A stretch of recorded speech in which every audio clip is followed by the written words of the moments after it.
TSR study পয়েন্টে সকলকেই স্বাগত জানাচ্ছি। আজকের ভিডিওতে প্রথম পর্যায়ক্রমিক মূল্যায়ন 2024 সালের অষ্টম শ্রেণীর ইতিহাস বিষয়ের এক্সের নমুনা প্রশ্নপত্র উত্তর সহ আলোচনা করব। তোমরা সকলেই জানো তোমাদের এই পরীক্ষায় 15 নম্বর থাকবে, সময় পাবে 30 মিনিট। তাহলে প্রশ্ন উত্তরে যাবার আগে সিলেবাসটা দেখে নাও, কি কি পরীক্ষা হবে। সিলেবাস: তোমাদের দুটো অধ্যায় পরীক্ষা হবে। প্রথম অধ্যায় আঞ্চলিক শক্তির উত্থান, দ্বিতীয় অধ্যায় উপনিবেশিক কর্তৃত্ব প্রতিষ্ঠা। একের দাগ, সঠিক উত্তরটি বেছে নিয়ে লেখো। এখানে 3টি করতে হবে, এর জন্য প্রতিটি প্রশ্নের মান 1 করে।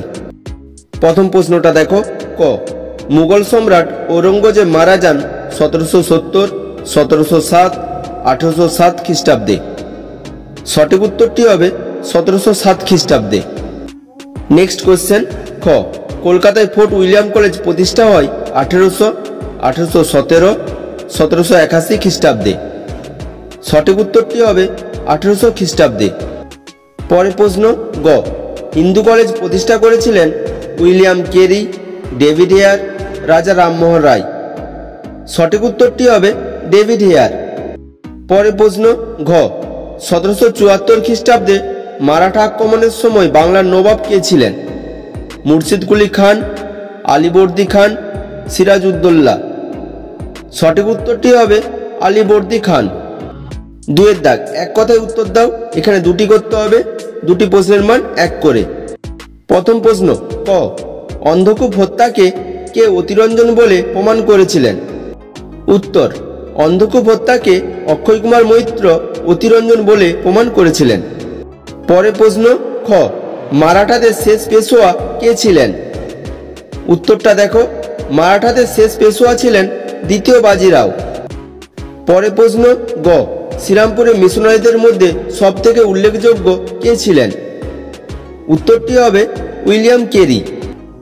পরের প্রশ্ন, ঘ কর্নওয়ালিস কোড কত খ্রিস্টাব্দে চালু হয়? উত্তর হবে কর্নওয়ালিস কোড 1793 খ্রিস্টাব্দে চালু হয়। 3এর দাগ, যে কোনো একটি প্রশ্নের উত্তর দাও। এখানে একটি প্রশ্নের মান 2। প্রথম প্রশ্ন, ক দস্তক কি? উত্তরটা দেখো, দস্তক বলতে বোঝায় বাণিজ্যিক ছাড়পত্রকে। 1717 খ্রিস্টাব্দে মুঘল সম্রাট ফারুক সিওর ইংরেজ ইস্ট ইন্ডিয়া কোম্পানিকে ফরমান প্রদান করেছিলেন। এই ফরমানে তিনি ইংরেজ কোম্পানিকে বাংলায় বাণিজ্যে দস্তক ব্যবহারের অধিকার প্রদান করেন। পরে প্রশ্নটা দেখো, খ পিটের ভারত শাসন আইনের লক্ষ্য উল্লেখ করো। উত্তরটা দেখো, 1773 খ্রিস্টাব্দে প্রবর্তিত রেগুলেটিং অ্যাক্টের ত্রুটিগুলি দূর করা ও ভারতের কোম্পানি শাসনে আরও সুদৃঢ় করার লক্ষ্যে 1784 খ্রিস্টাব্দে ব্রিটেনের নতুন প্রধানমন্ত্রী পিট ব্রিটিশ পার্লামেন্টে এই আইনটি পাস করেন। 1785 খ্রিস্টাব্দে 1 জানুয়ারি এই আইনটি বলবৎ হয়। এই আইনের ফলে ভারতে ব্রিটিশ কোম্পানির কার্যকলাপের উপর ব্রিটেনের পার্লামেন্টের নজরদারি সুনিশ্চিত হয়। 4এর দাগ, যে কোনো একটি প্রশ্নের উত্তর দাও। এখানে একটি করতে হবে, এর জন্য 3 নম্বর থাকবে। প্রথম প্রশ্নটা দেখো, ক পলাশির যুদ্ধ ও বক্সারের যুদ্ধের তুলনামূলক আলোচনা করো। উত্তরটা দেখে নাও। ভারতবর্ষে ব্রিটিশ আধিপত্য বিস্তারের ইতিহাসে পলাশির যুদ্ধ ও বক্সারের যুদ্ধ ছিল বিশেষ গুরুত্বপূর্ণ। সাদৃশ্যগুলো দেখে নাও। পলাশি ও বক্সারের যুদ্ধের ফলে ব্রিটিশ ইস্ট ইন্ডিয়া কোম্পানির বাংলায় ব্যবসা বাণিজ্যে একচেটিয়া অধিকার বৃদ্ধি পায় ও নবাবের সার্বভৌম ক্ষমতায় তারা হস্তক্ষেপ করতে থাকে। বৈসাদৃশ্যগুলো দেখে নাও। 1 পলাশির যুদ্ধে কেবলমাত্র বাংলার নবাব পরাজিত হয় এবং এই যুদ্ধ শুধুমাত্র বাংলায় সীমাবদ্ধ ছিল। অন্যদিকে বক্সারের যুদ্ধে মুঘল সম্রাট দ্বিতীয় শাহ আলম পরাজিত হওয়ায় দিল্লির সার্বভৌম ক্ষমতা বিনষ্ট হয়। 2 পলাশির যুদ্ধের পরও বাংলার নবাবের হাতে কিছু রাজনৈতিক ও প্রশাসনিক দায়িত্ব ছিল, কিন্তু বক্সারের যুদ্ধের পর সমস্ত ক্ষমতা ব্রিটিশ কোম্পানির হাতে চলে যায় ও বাংলার নবাব তাদের হাতের পুতুলে পরিণত হয়। 3 পলাশির যুদ্ধ ছিল একটি খণ্ডযুদ্ধ, কিন্তু বক্সারের যুদ্ধ ছিল এক পূর্ণমাত্রার যুদ্ধ।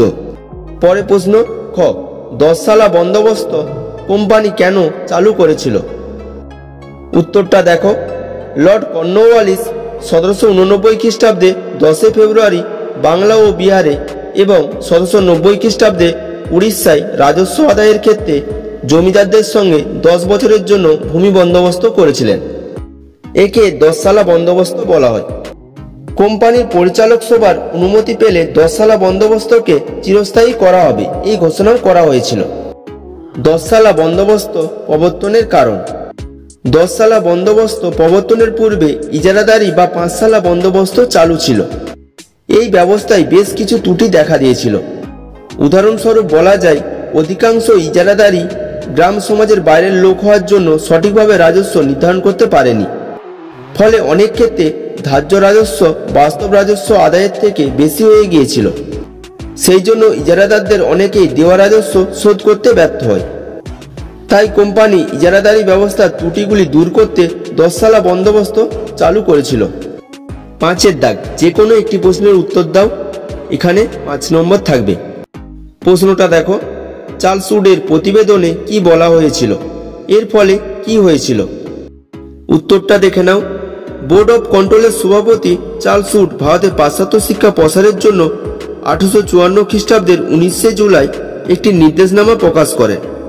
এই নির্দেশনামা চার্লস উডের প্রতিবেদন নামে খ্যাত। চার্লস উডের সুপারিশ। উডের নির্দেশনামা বা প্রতিবেদনের সুপারিশগুলি হল: 1. শিক্ষা প্রসারের জন্য স্বতন্ত্র শিক্ষা বিভাগ গঠন করা। 2. কলকাতা, বোম্বাই ও মাদ্রাজে একটি করে বিশ্ববিদ্যালয় প্রতিষ্ঠা করা।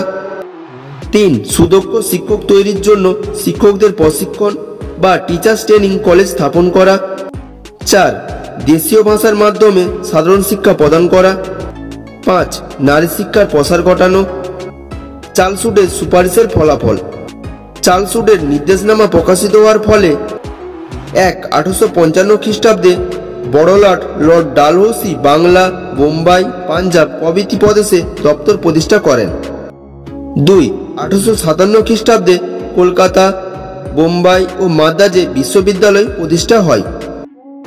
পরিশেষে বলা যায়, ভারতে পাশ্চাত্য শিক্ষা বিস্তারের ইতিহাসে উডের প্রতিবেদনের ফলে 1882 খ্রিস্টাব্দের মধ্যে সারা ভারতে সরকারি বিদ্যালয়ের সংখ্যা হয় 1363টি, যা 1854 খ্রিস্টাব্দে ছিল মাত্র 169টি। এই সময়ে বেসরকারি উদ্যোগেও বহু বিদ্যালয় প্রতিষ্ঠিত হয়।